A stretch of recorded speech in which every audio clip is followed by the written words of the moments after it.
Кутман күн сүйікті телегөрүчүлөр, ЛТР телеканалында туура тамактаналы теледолбору. Бул теледолбор сиздин жана үй бүлөңүздүн ден соолугу, туура тамактануусу тууралуу так далилденген адистер тарабынан тастыкталган маалыматтарды оңой жана жеткиликтүү кылып сиздерге жеткизүү жана ошондой эле сиздерде туура тамактануу адаттарын пайда кылуу максатында ишке ашырылып жатат. Эсиңиздерге сала кетсем, мурдагы чыгарылыштарда балага 6 айдан баштап кошумча тамак бере баштоо, кошумча тамактын маанилүүлүгү жана эрежелери тууралуу сүйлөшкөнбүз. Ал эми бүгүн биз дал ушул 6-айдан баштап кошумча тамак берип баштагандан баштап 7-ай жана ошондой эле 2 жашка чейин кантип туура тамак бере башташ керек жана кандай эрежелерди сакташ керек. Дал ушул тема алкагында сүйлөшмөкчүбүз. Бүгүн биздин студияда биздин конок Искакова Диляра Табалдиевна, 1-май Бириккен үй бүлөлүк дарыгерлер борборунун директорунун орун басары, врач-педиатр. Студиябызга кош келдиңиз. Саламатсыздар. Диляра айым, сиз менен маекти баштаардан мурда биздин айымдар, энелер тарабынан сизге узатылган суроолор бар. Анда видео репортажга сиздин назарыңызды бурайын.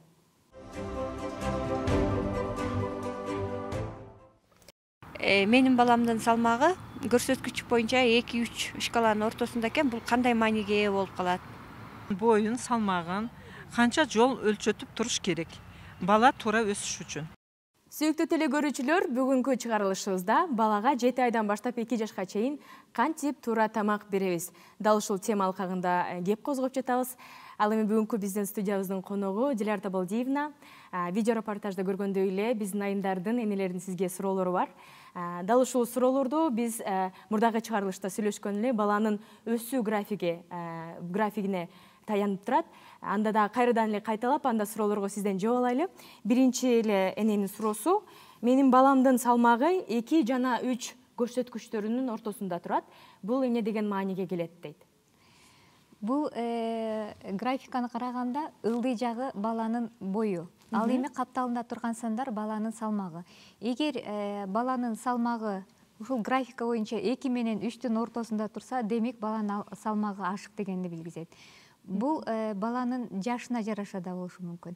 Эгерде бала 6 айдан өйдөкү бала болсо, демек баланы тамактандырууда көбүнчө жана акшак тамактарын, ун тамактарын көбүрөөк колдонгондуку. Эгерде бала эмчек эме аткан маалы болсо, 6 айга чейинки кез болсо, бул коркунучтуу эмес. Бул акырындап тамакка, кошумча тамакка өткөндө туура тамак берсе, мүмкүн болушунча жашылча жемишти көбүрөөк берсек, кошумча тамак катары, бул көрсөткүч ордуна кайра жашылга түшүшү керек. Баланын кыймылы да көбөйө баштайт 6 айдан баштап. Ошол себептен эне өзүнүн баласынын жашында сөзсүз көргөзсө жакшы болмок. Эгер 6 айдан кийинки бала болсо, анда ошо баланын рационуна мүмкүн болушунча акшакты жана акшак тамактарын, ботколорду жана ундан жасалган тамак ашты мүмкүн болушунча чектетүүсү зарыл. Чоң рахмат. Ал эми экинчи эненин суроосу: менин балам эмчек сүтүн бербейт экен, эмизбейт, 11 айында экен. Кандай кошумча тамак беришим керек дейт?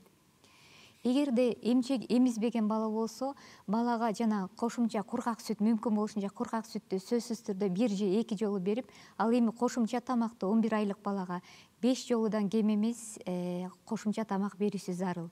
Ошол эле учурда баланы мүмкүн болушунча салмагын контролдоп туруш керек. Мындайча айтканда, биз жана мен өткөн передачада айтып кеттим эле, бала кайсы маалында салмагын текшерткени, боюн текшерткени барыш керек деп. Эгерде баланын өсүүсүндө ар кандай проблемалар болсо, бул планды карабай, бул боюнча эмес, мүмкүн болушунча батыраак, ай сайын, мүмкүн 15 күндө бир бала салмагын жана боюн текшерткени барып турушу керек. Баланын 11 айдагы эмчек эмбеген балага мүмкүн болушунча ошо 5 же андан кем эмес кошумча тамак жана кошумча сөзсүз түрдө бир кургак сүттүн бир түрүн кошумча кылып бериши керек. 11 айлык бала ошондо баягы кесени, чай чыныны мисал кылып алсак, 250 миллилитрлик 11 айлык бала ошондо 4-төн 3-үн жеши керек. 4-төн 3 бөлүгүн жеш керек. 4-төн 3 бөлүгүн жеш керек. Чоң рахмат айым. Сүйүктүү телегөрүүчүлөр, бүгүнкү чыгарылышыбызда балага 7 айдан баштап 2 жашка чейин кантип туура тамак беребиз. Дал ушул тема алкагында кеп козгоп жатабыз.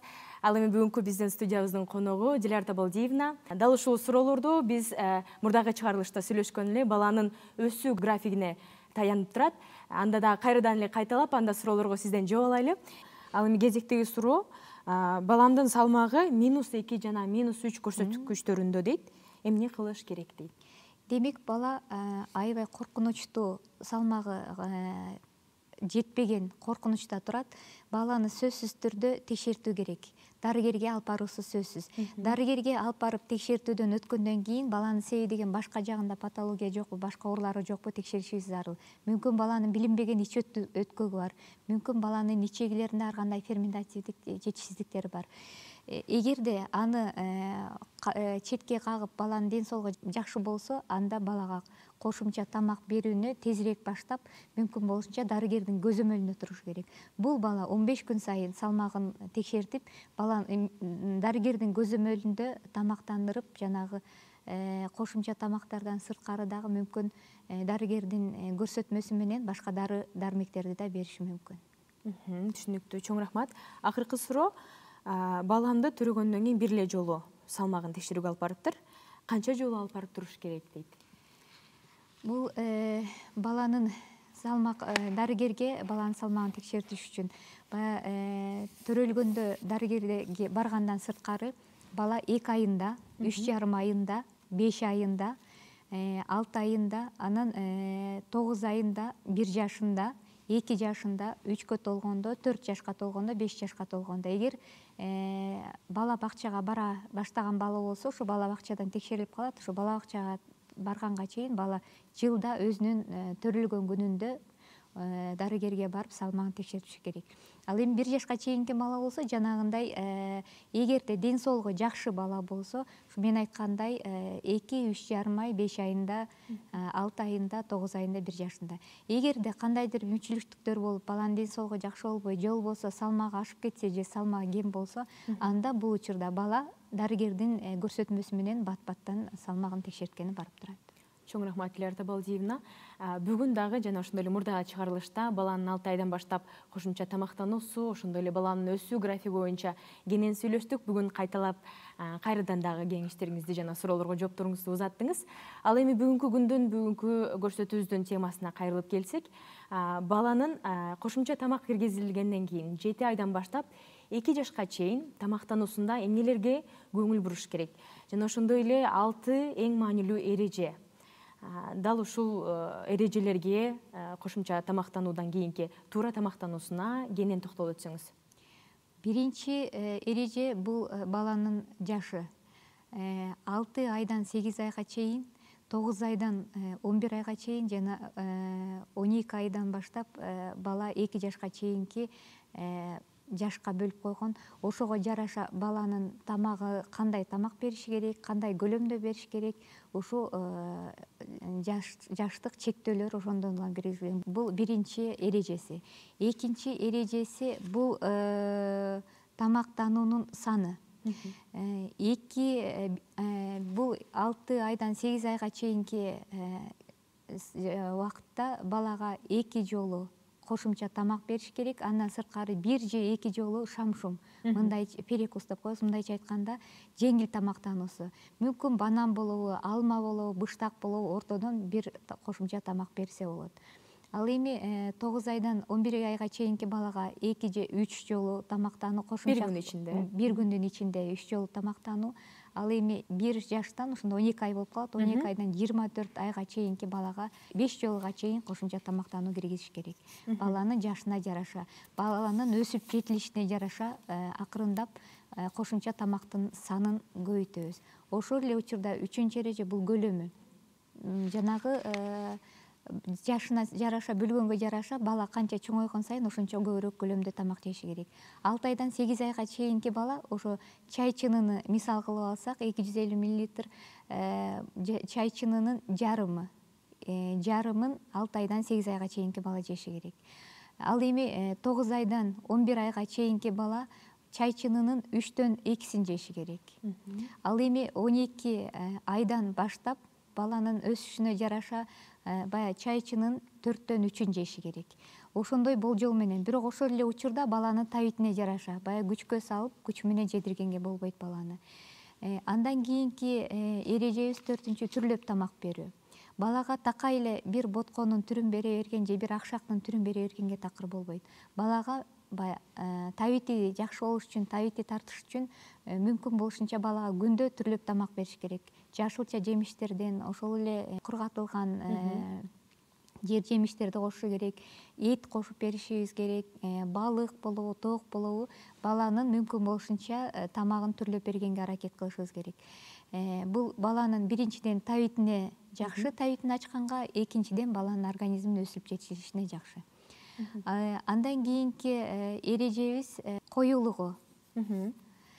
Коюлугу мен өткөн передачада да айттым эле, коюлугу бул чоң мааниге ээ. Канча тамак кою болсо, жана балага берилип аткан ошончо калорийный, мындайча айтканда ошончо пайдалуу баланын организмине. Канча тамак суюк болгон сайын баланын ашказанына ал көп турбайт дагы, көп пайда алып келбейт. Ошон үчүн балага мүмкүн болушунча баягы кашыкты эңкейткенде агып кетпегендей коюу ботко беришибиз керек. Анан канча бала кичинекей болсо, ошончо бир өңчөй майдалатылган ботко болгон. Биз көбүнчө энелерге айтабыз, мүмкүн болушунча үйүңөргө блендер алып алгыла деп. Энеге да оңой, баягы эзип бергенге ыңгайлуу, бат дагы болот. Анан баланын жешине дагы жакшы болот. Анан бул коюлугу акырын бала жашы чоңойгон сайын коюраак боткого, ал эми 1 жаштан кийинки балага мүмкүн болушунча катуу тамактарды бергенге өткөрүшүбүз керек. Бул кичинекей бөлүкчөлөрдөн турган тамактар, бала чайнап жегенге үйрөнгөнгө, бул колуна кармап жегенге үйрөнгөнгө акырындап ошо жалпы тамак ичкен столдон бергенден сырткары дагы акырындап баланы чоң адамдардын тамагына өткөргөнгө аракет кылышыбыз керек. Тамактануусунда ошол 7 айдан баштап 2 жашка чейин толук кандуу, көбүрөөк көлөмдөр дагы демек жаш өткөн чоңойгон сайын кошулуп баштайт экен. Ал эми эмнелерди бербеш керек? Же болбосо ошол чоң адам жеген эле нерселерди 7 айдан баштап же 1 жаштан кийин бере берсе болобу? Мисалы үчүн биз практикалык жүзүндө көргөндө жана кадимкиде эле кой уй этиндеги койрукту чоң кылып кесип балага карматып коюшат мисалы үчүн. Ушундай балким дагы учурлар болот. Кайсыл туура эмес? 7 айдан кийин толук кандуу кошумча тамак берип башташ керек, бирок эмнелерди кылбаш керек? Ошолорго дагы балким токтолуп өтөсүз. Бала биринчи тамактанганда бир түрлүү тамак бере баштасак, акырындап жана көлөмүн да көбөйтүп, түрүн да көбөйтүп бериш керек деп атпаймынбы? Ошол эле маалда эт бергенге 8-9-10 айларынан баштап бөлүкчө майда туралган, майда кесилген этти баланын тамагына кошумча берип башташыбыз керек. Бул 6 айдан баштап баягы эненин организминен алган баланын темир заты жоголо баштайт дагы, баланын кан азы гемоглобини ылдый түшө баштайт. Ошону кайра көтөрүш үчүн көбүрөөк эт пайдалуу. Ошол этти баланын рационуна 8-9 айдан баштап кошушубуз керек. Дагы бир айта кетүүчү нерсе, баягы манный акшагы, манка акшагы деп коет. Көп энелер мүмкүн оңойлугуна карайбы же мүмкүн баягы илгертен калып калган салтпы, 1 жашка чейинки балдарга манный кашаны көбүрөөк беришет. Бул эң пайдасы жок каша деп эсептейм. Бул балага салмак кошкондон башка эч нерсе пайда алып келбейт. Ошон үчүн мүмкүн болушунча андан көрө күрүчтөн жана бизде фасоль көп өсөт, айрыкча базарларда аябай деле кымбат эмес, арзан. Ошону сууга бышырып алып, электен өткөрүп алса, баягы кабыгы калып калат да. Бер жагында боткосуна башка дагы жашылча жемиштерден кошуп балага берсе, ошол пайдалуу. Ошо фасоль дагы кандын түшүп кетпешине жардам берет. Ошол учурда эле дагы дайым айтам энелерге, баягы уйдун сүтү. Уйдун сүтү 1 жашка чейинки балага берилбей турган нерсе. Уйдун сүтү, айран, кефир азыктары баланы 1 жаштан кийин берсе болот. Ошондо дагы жартылай суу кошуп акырындап көндүрүш керек. Уйдун сүтү балага аптан зыян, бул баланын канын түшүрүп жибериши мүмкүн, аллергия пайда кылышы мүмкүн, кийин соң бөйрөк оорусунда пайда кылышы мүмкүн. Ошон үчүн уйдун сүтүн бербеши керек. Дагы да кайталайын, чай бербеши керек. Балага чай эмес, андан көрө кайнатылган суу берилет, такыр компот кол тийбей баратса, ошол эле сууга кичине кыям кошуп компот кылып берсе болот. Болбосо өрүктөн, алмадан компот кайнатып коюп, балага акырындап аздан бере берсе болот. Баланын тамагына көңүл буруш абдан зарыл. Бул баланын келечекте ден соолуктуу, сулуу, акылдуу болуп чоңоюшуна ушу биздин колубузда да, мындайча айтканда. Ошол себептен мүмкүн болушунча баланы туура тамактандырганга, баланы туура тарбиялаганга аракет кылышыбыз керек экен дейин. Чоң рахмат, Диляр Табалдиевна. Сүйүктүү телекөрүүчүлөр, ал эми сиздин балаңыздын келечегин ойлогон болсоңуз, балаңыздын ден соолугун ойлоп жатсаңыз, анда азыртадан 6 айынан 7 айынан 2 жашка чейин туура тамактануусуна көңүл буруңуз. Сөзсүз түрдө көлөмүнө, өлчөмүнө жана түрлөрүнө маани бериңиз. Туура тамактандырууга аракет жасаңыз, дал ушул сиздин балаңыздын кошумча тамактануусуна керектеле турчу, оңой жана бат жасала турчу рецепттер менен бөлүшмөкчү.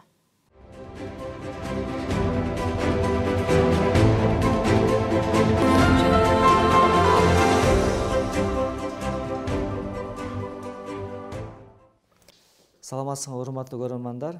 Менин атым Эгинбаев Берик. Мен Кыргыз Республикасынын ашпозчулар ассоциациясынын президенти болом. Бүгүн биз жаш балдарга 2 жашка чейин берилүүчү тамакты жасайбыз. Кошумча тамак болуп эсептелет. Бул күрүчтөн жасалган ботко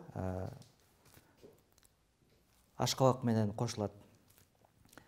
Бүгүн бизге ашкабак керек болот, күрүч керек болот, суу керек болот, анан кийин сүт, сливочный масло, бир аз сахар, туз кошулат бул тамакка. Анда баштайбыз. Ашкабакты биз биринчи майда туурап алабыз. Ашкабакты биз сүт менен, суу менен кошуп бышырып алабыз өзүнчө. Анан кийин биз күрүчтү сууга бышырабыз. Сууга бышырып атканда туз кошобуз. 20 мүнөттөй бышырабыз. Күрүч бышкандан кийин сүт кошуп туруп, дагы бир аз ашкабакты кошуп аралаштырабыз. Ашкабагыбызды ушундай узун кубик кылып туруп алсак болот, же болбосо бир аз кичирээк кубик кылып туруп алса болот.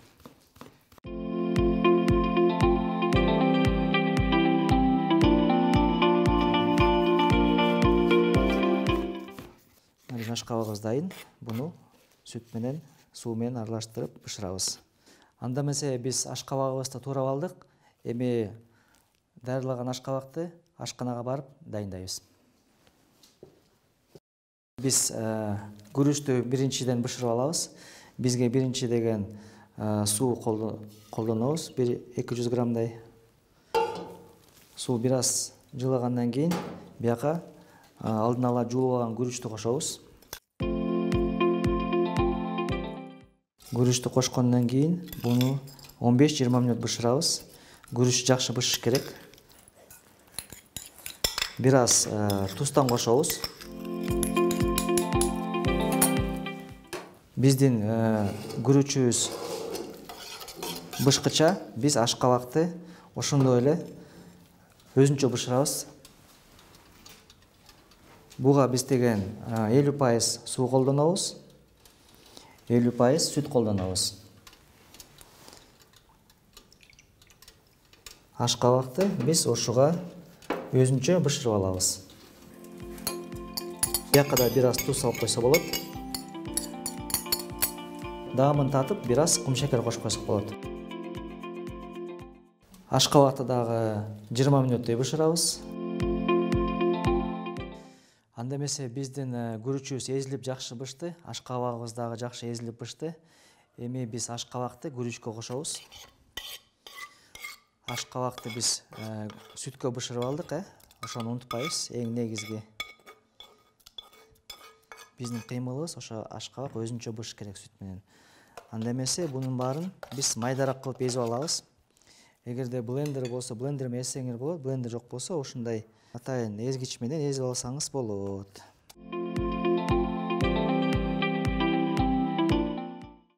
эң пайдалуу кошумча тамак. Бияка биз тузтон кошобуз бир аз. Кум шекерден дагы татымдап көрөбүз. Аралаштырып, сливочный майдан кошуп, баарын аралаштырып,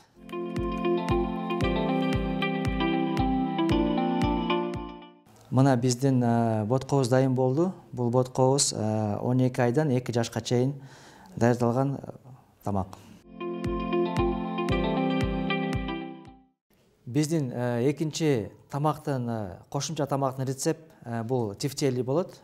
Бияка биз эт колдонобуз. Биякта майдаланган эт, анан кийин күрүч колдонобуз. Күрүчтү болсо биз алдын ала бир жарым бышкыча дайындайбыз, бир 20 мүнөттөй. Анан кийин бияка отдельно соуска бизге сабиз кетет, помидор кетет. Помидор жок болсо томат паста жарым кашык кошуп койсо болот. Чеснок кетет, май кетет, соль, перец, анан жумурка кетет. Анда эмесе баштайбыз. Биринчи биз этти салып алабыз. Фаршка биз пияз колдонобуз. Пиязды аябай ичке тураш керек, же болбосо мясорубка болсо мясорубканы өткөрсөк болот.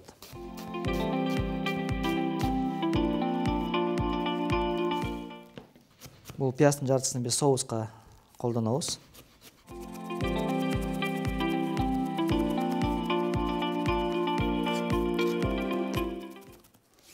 Пиязды майда турагандан кийин фаршка кошобуз. Бияка чеснок дагы турайбыз. Чесноктун жартысын колдонсок болот.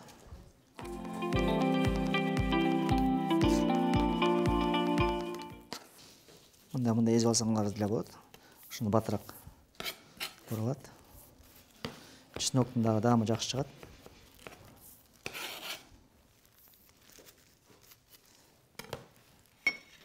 Бияка туз салабыз. 1 килограммга 7 грамм туз салсаңар болот. Азыр биз бир порция дайындап атабыз. Жумуртканын да жартысын колдонсок болот.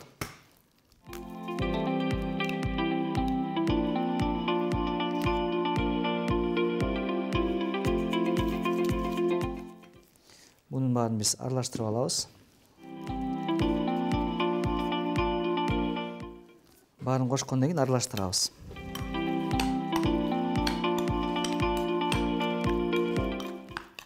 Тефтелинин көлөмү болжол менен 3 сантиметр болуш керек.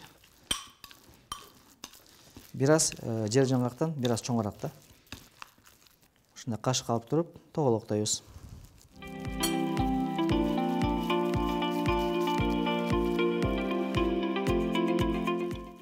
Көлөмү грек жаңгагынан бир аз чоңураак болот. 3 сантиметр болжол менен. Анан кийин мунун баарын биз бир идишке, кастрюльгө салабыз. Суудан көмгүчө куюп туруп 20 мүнөт бышырабыз. Мына биздин тефтелибиз дайын болуп калды. Азыр биз тефтелинин соусуна керектүү жемиштерди турап алабыз. Бизге сабиз кетет. Сабизди бирдей кылып туруп кубик менен турасаңар болот.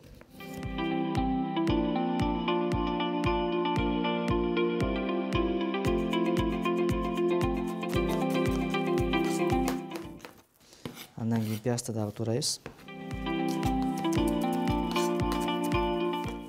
Пиязды дагы кубик кылып бирдей турайбыз.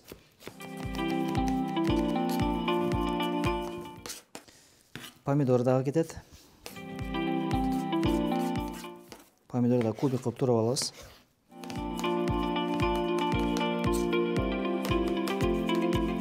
Анда эмесе биздин тууралган азыктарыбыз дайын. Ашканага барып бышырабыз. Биз тефтелини бышырып баштайбыз. Бизге өсүмдүк майы керек. 1 чай кашык өсүмдүк майы. Андан кийин биз пиязды кууруп алабыз бир аз.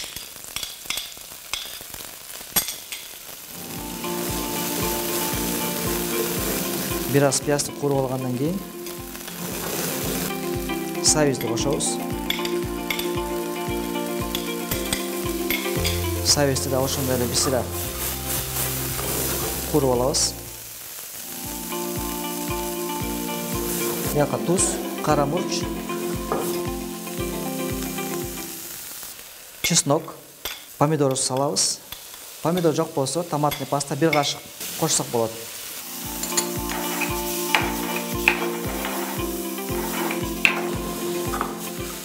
Bir sıra құрылғаннан кейін судан қошабыз. 200 мг.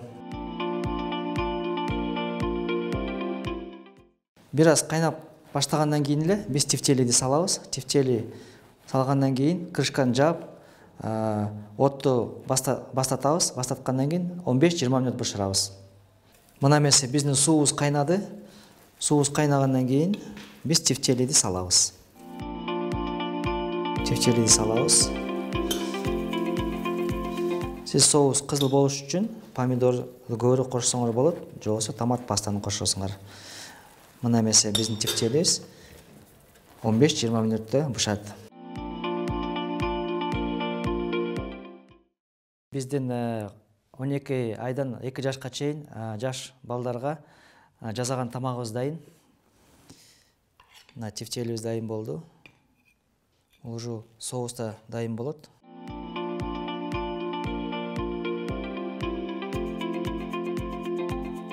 Соустун ортосуна куюп койсо болот. Андан кийин момундай свежий помидор менен кооздоп койсок дагы болот.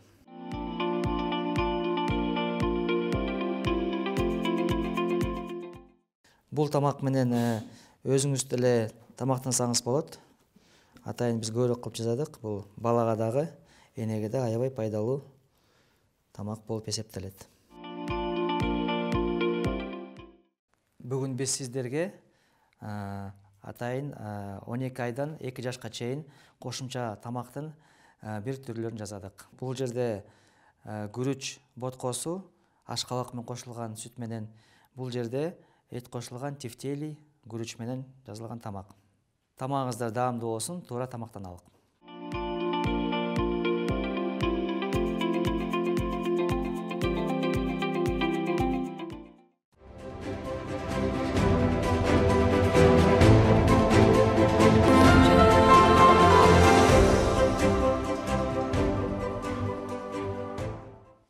Сүйүктүү телекөрүүчүлөр, бүгүнкү көрсөтүүбүздө баланын 7 айдан баштап 2 жашка чейинки туура тамактануусу тууралуу сөз кылдык. Анда эмесе Диляра айым, акыркы телекөрүүчүлөр үчүн айткан кеңештериңиз, сөздөрүңүз үчүн убакыт берели. Урматтуу энелер, урматтуу аталар, урматтуу чоң ата, чоң энелер. Чоң ата, чоң энеге кайрылып атканым, азыркы учурда көпчүлүк неберелер ошо чоң ата, чоң эненин колунда тарбияланып жатат. Биринчи кезекте баланы 7 айдан 2 жашка чейин сөзсүз түрдө 3 жолу ысык тамак менен 2 жолу шамшум, ошондо бир күндө бала 5 жолу кошумча тамак алышы керек. Шамшум баланын табитине жараша быштак болобу, алма болобу, банан болобу, тамактандыруунун ортосунда 2 жолу берген жакшы. Ал эми баланын тамагын сөзсүз түрдө жаңы жасап, жылыткан тамак бербегенге аракет кылыңыздар, сакталып холодильникте турган тамак бербегенге аракет кылыңыздар. Мүмкүн болушунча жана айтып кеттик, баланын жашына жараша көлөмүндө, жашына жараша түрлөп бергенге аракет кылыңыздар. Коюулугуна көңүл буруңуздар. Ушул тамактандыруунун бардыгы тең баланын келечегине, ден соолугуна чоң түздөн түз таасир этет. Ошон үчүн көбүрөөк баланын тамактануусуна көңүл берип койсоңуздар, бул баланын каназы болуусуна, боюнун өсүшүнө, ден соолугунун чоң болушуна чоң өбөлгө түзөт. Диляра Табалдиевна, убакыт бөлүп биздин студиябызга конок болуп бергениңиз үчүн чоң рахмат. Урматтуу телекөрүүчүлөр, балаңыздын келечеги үчүн, ден соолугу үчүн туура тамактануусуна көңүл буруңуз, маани бериңиз дейли. Жана ошондой эле өзгөчө 7 айдан 2 жашка чейин бир күн ичинде күн сайын 5 маал тамактануусуна көңүл буруңуз дейли. Ал эми кийинки чыгарылышта биз өспүрүмдөрдүн тамактануусу тууралуу сөз кылмакчыбыз. Ошондуктан өзгөчө өспүрүмдөр, кыздар жана балдар кийинки чыгарылышта көрүшкөнчө сак саламатта туруңуздар, туура тамактаныңыздар.